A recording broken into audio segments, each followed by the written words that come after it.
கிறிஸ்துவுக்குள் மிகவும் பிரியமானவர்களே, இயேசு கிறிஸ்துவின் நாமத்தில் உங்கள் யாவரையும் அன்போடு கூட நான் வாழ்த்துகிறேன். இந்த நாளிலும் தேவன் நம்மோடு கூட இடைப்படுகின்ற வார்த்தை யாத்திராகமம் 15ஆம் அதிகாரம் 11ஆம் வசனம். கர்த்தாவே, தேவர்களில் உமக்கு ஒப்பானவர் யார்? பரிசுத்தத்தில் மகத்துவம் உள்ளவரும் துதிகளில் பயப்படத்தக்கவரும் அற்புதங்களைச் செய்கிறவருமாகிய உமக்கு ஒப்பானவர் யார்? ஆம், இந்த வார்த்தையின் மூலம் இன்றைக்கு ஆவியானவர் நம் ஒவ்வொருவரையும் பலப்படுத்த விரும்புகிறார்.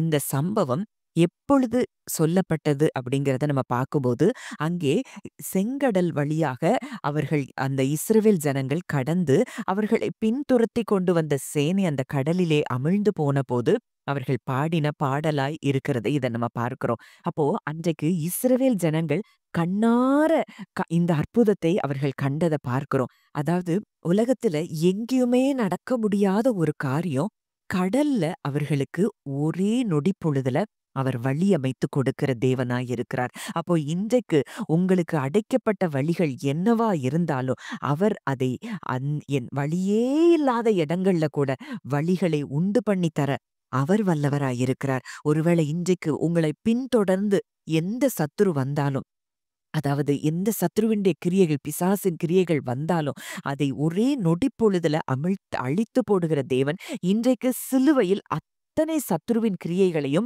அவர் அழித்து போட்டு விட்டார் என்பதை நீங்கள் நம்புகிறது மாத்திரம்தான் உங்க வேலை. கர்த்தர் அதற்குரிய எல்லா ஆசீர்வாதங்களையும் உங்களுக்கு கட்டளையிடுகிறத நீங்க பார்க்க ஆரம்பிப்பீங்க. அந்த அதிகாரத்துல 3வது வசனத்துல பார்க்கிறோம், கர்த்தரே யுத்தத்தில் வல்லவர், கர்த்தர் என்பது அவருடைய நாமம். அப்ப அவர் சொல்றாரு, நீங்கள் தரித்து நின்று கர்த்தர் உங்களுக்கு செய்யும் ரட்சிப்பை பாருங்கள், யுத்தம் கர்த்தருடையதுன்னு மோசே கிட்டங்க மோசே அங்க ஜனங்கள் கிட்ட சொல்றத நம்ம பார்க்கிறோம். அப்போ கர்த்தர் செய்கிற ரட்சிப்பை நீங்க நிச்சயம் பார்ப்பீங்க.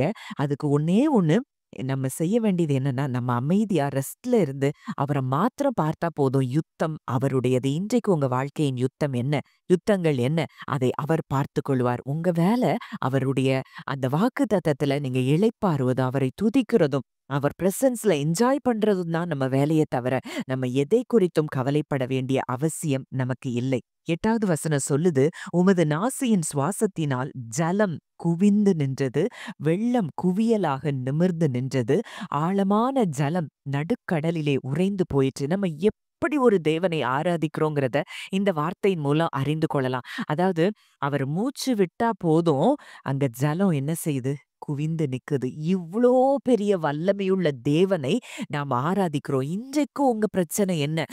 அவருடைய ஒரு மூச்சை அனுப்புனா போதும் உங்களுக்கு பாதைகள் திறக்கிறத நீங்க பார்ப்பீங்க.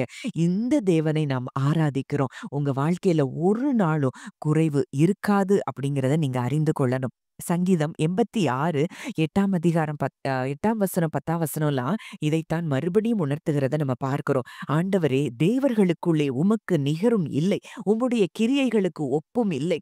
தேவரீர் மகத்துவம் உள்ளவரும் அதிசயங்களை செய்கிறவருமாய் இருக்கிறீர்.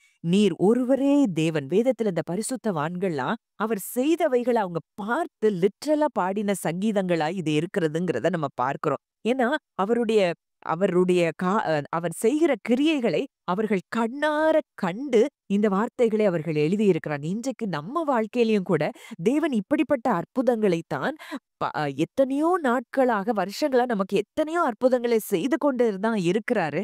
ஆனா நம்ம என்ன செய்யறோம், தற்கால சூழ்நிலைய பார்த்து தேவன் எதுவுமே செய்யலங்கிற இடத்துக்கு முடிவுக்கு வந்து நம்ம சோர்வுக்குள்ள இருக்கிறோம். இல்ல, அவர் செய்த பூர்வ காலத்து அதிசயங்களை நீங்க நினைவு கூறுங்க.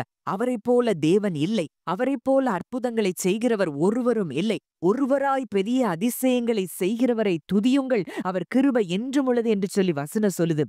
இன்றைக்கு அவரை துதிக்க ஆரம்பிங்க. இந்த வருஷத்தின் கடைசி நாட்களுக்குள்ள நம்ம வந்திருக்கிறோம்.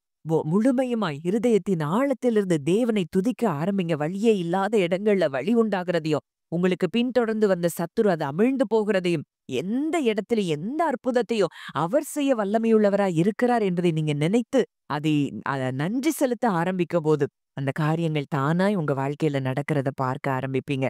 சங்கீதம் 77 13 14 மறுபடியும் அதைத்தான் உணர்த்துகிறது. தேவனே, உமது வழி பரிசுத்த ஸ்தலத்தில் உள்ளது. நம்முடைய தேவனைப் போல பெரிய தேவன் யார்? அதிசயங்களை செய்கிற தேவன் நீரே. ஜனங்களுக்குள்ளே உம்முடைய வல்லமையை விளங்க பண்ணினீர். அதிசயங்களை செய்கிறவர் அவர்தான். இன்றைக்கு நமக்குள்ளே அவருடைய வல்லமை என்ன செய்கிறாராம்? விளங்க பண்ண போகிறாராம். இந்த வருஷத்துல கடைசி நாட்கள்ல நிச்சயமா நமக்குள்ளே அவருடைய வல்லமையை விளங்க பண்ணி, கர்த்தர் பெரிதான காரியங்கள ஒவ்வொருவருடைய வாழ்க்கையிலும் செய்வார் என்பதுல சந்தேகமே இல்ல. நீங்க அனைவரும் அதை அத நீங்க பார்ப்பீங்க. உங்க கண்ணால பார்ப்பீங்க. அந்நிய கண்கள் அல்ல. உங்க சொந்த கண்கள். அவரே தேவன். அவருக்கு ஒப்பானவர் யாரும் இல்லை என்பதை நீங்களும் பாட ஆரம்பிக்கிற நாட்களுக்குள்ள கர்த்தர் உங்களை கொண்டு வந்திருக்கிறார் என்பதை விசுவாசியுங்கள். ஜெபிக்கலாம். நல்ல தகப்பனே, நன்றியோடு உம்மை துதிக்கிறோம், ஸ்தோத்தரிக்கிறோம் அப்பா. இந்த நாளிலும் எங்களோடு இடைப்பட்ட உம்முடைய வார்த்தைக்காக நாங்கள் நன்றி செலுத்துகிறோம். அப்பா, உமக்கு நிகரானவர் இந்த பூமியில் யாரும் இல்லை அப்பா. ஆண்டவரே, நீரே அற்புதங்களை செய்கிற தேவன். இந்த நாளிலும் இதை கேட்கிற ஒவ்வொருவருடைய வாழ்க்கையிலும் கர்த்தர் அற்புதங்களை செய்கிறபடியினால் நன்றி செலுத்துகிறோம். உம்முடைய வல்லமை அப்பா ஜனங்களாகிய எங்களுக்குள்ளே நீர் விளங்க பண்ணுகிறபடியினால் நன்றி செலுத்துகிறோம். ஒருவேளை இதுவரைக்கும் எதெல்லாம் தாமதமாகி கொண்டிருந்ததோ ஆண்டவரே, அத்தனை காரியங்களிலும் என் தேவன் அப்பா ஒரு அற்புதத்தை நீர் செய்து வழியே இல்லாத இடங்களில் அப்பா உம்முடைய மூச்சு காற்றை நீர் அனுப்பி வழிகள் உண்டாக்குகிற கிருபைக்காக நன்றி செலுத்துகிறோம். அப்பா, இதை கேட்கிற ஒவ்வொருவரையும் கேட்ட வார்த்தையின்படி கர்த்தர் ஆசீர்வதிக்கிற கிருபைக்காக நன்றி செலுத்துகிறோம். இயேசுவின் மூலம் கேட்கிறோம் ஜீவனுள்ள நல்ல பிதாவே. ஆமென்.